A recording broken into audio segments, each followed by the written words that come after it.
Hello, and welcome again to another edition of Wheel of Albums. Along with my brother Adam and our friend Jack, I am Justin.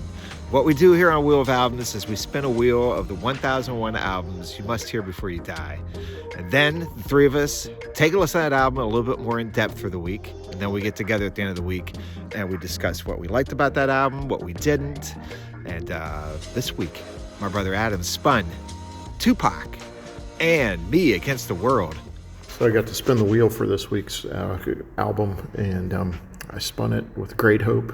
Came up Me Against the World.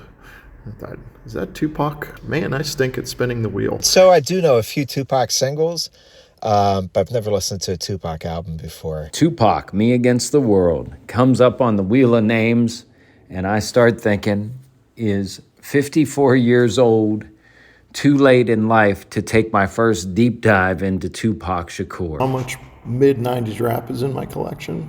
Absolutely zero. Never been a really big fan. From the songs I kind of heard in the 90s, and bear in mind I was living in Tulsa, Tupac's peak years, not the most Tupac-friendly town. East Coast rap over West Coast rap, or at least that's what younger me would tell you. The only album I have around this time period in the rap category is Notorious B.I.G. Ready to Die. Kind of thought, how do I get out of listening to this? After maybe 3 or 4 songs in, I started to kind of actually enjoy it and was kind of shocked how good some of the songs were. I tell you, I really enjoyed listening to Me Against the World a lot more than I thought I would. My preconceived thoughts were kind of what I ended up hearing on the record. I apologize, Tupac. It was a little repetitive, phony, preachy.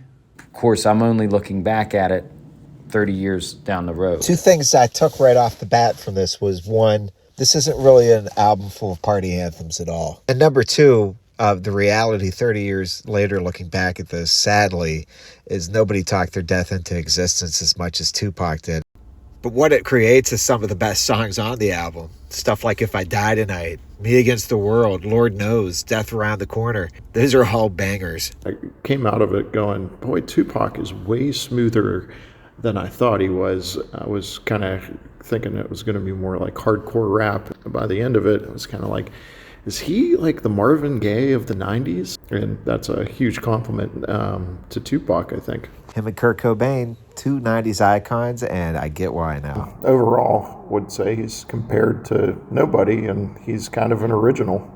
Tupac's legacy or his stature gone down. We did a straw poll, unscientific. Not a whole lot of 20 to 25-year-olds even really, Tupac doesn't register high on their list of artists that they consider important. So there's that. So I've taken the extra steps. I've done the legwork. I kind of feel bad. I kind of always compared Tupac to other rappers from the era. Tupac might be a little bit more deeper than that, and wouldn't be a bad thing to check out more of his stuff. And when he's not talking about his own demise on here, the other songs are just as fun to listen to, too. Temptations and It Ain't Easy. So many tears with that Stevie Wonder harmonica riff. Love the refrain at Old School. I had to look up and make sure at first that it wasn't sounded like Biggie. I want to make sure it wasn't Biggie singing that refrain, because that would be awkward. I wouldn't be here today.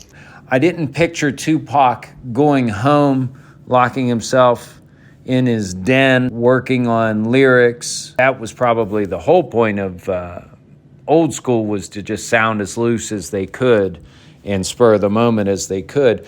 That, in fact, is charming. The ability to spur the moment, come up with lyrics, is interesting.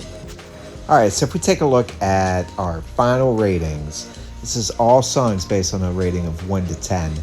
I went highest at 7.67 numerically, and Jack 3.53, low but still higher than his Calendar rating from a couple weeks ago. Our final rating of 5.73 overall, Adam with the 5.93. And then if we take a look at our favorite songs, all with a total average of 21 points, we had Lord Knows, Death Around the Corner, and we all agreed that Dear Mama was near the top. You are appreciated. Dear Mama is in the pantheon of greatest odes to moms ever. I'm pretty sure Dear Mama helped troubled sons around the world connect with their mothers on Mother's Day a lot easier. Dear Mama, well-intentioned, wants to show the world that his mother is a great person. Found it odd that he was choosing "You Are Appreciated." I think we should all try to say "You Are Appreciated" to moms everywhere in May and see how that goes over, Jack. That's what you kind of say if you get good service at a And restaurant. I have to say that I rank it right up there with Mama, I'm Coming Home by Ozzy Osbourne. And yes, I just compared Tupac Shakur to Ozzy Osbourne. As far as the greatest Mother's Day song ever, Glenn Danzig. He don't let you down. He let you know what's out on the table. All right, it's time to pose the question. Jack, do you think that Me Against the World is something that people should listen to before they die? Must you listen to this album before you die? No. No. Go ahead and pass it. You'll be okay. You'll be fine. Doctor's orders. Tupac, You Are Appreciated. I enjoyed Tupac's poetry, the way that he spit rhymes for 66 minutes on this album. I enjoyed Me Against the World a lot more than I thought I would. You Are Appreciated. Adam, what say you? Should you hear Me Against the World before you die? Absolutely. I think it gives you a deeper understanding of what 90s rap was all about. It gets better the further you get into it. The last 5 songs or the last third of the album's like really, really good. And got to listen to that intro too, because it sets up why everybody's against Tupac. So that is 2 yays and 1 nay for Me Against the World. What do you think about Me Against the World by Tupac? We'd love to hear from you. Leave a comment if you're watching along on YouTube or Instagram, or leave us a rating if you're listening to us on Spotify. Time for episode 5. Jack, it's your turn. Spin that wheel. What's next on Wheel of Albums? And the wheel is spun, and up comes Modern Life is Rubbish.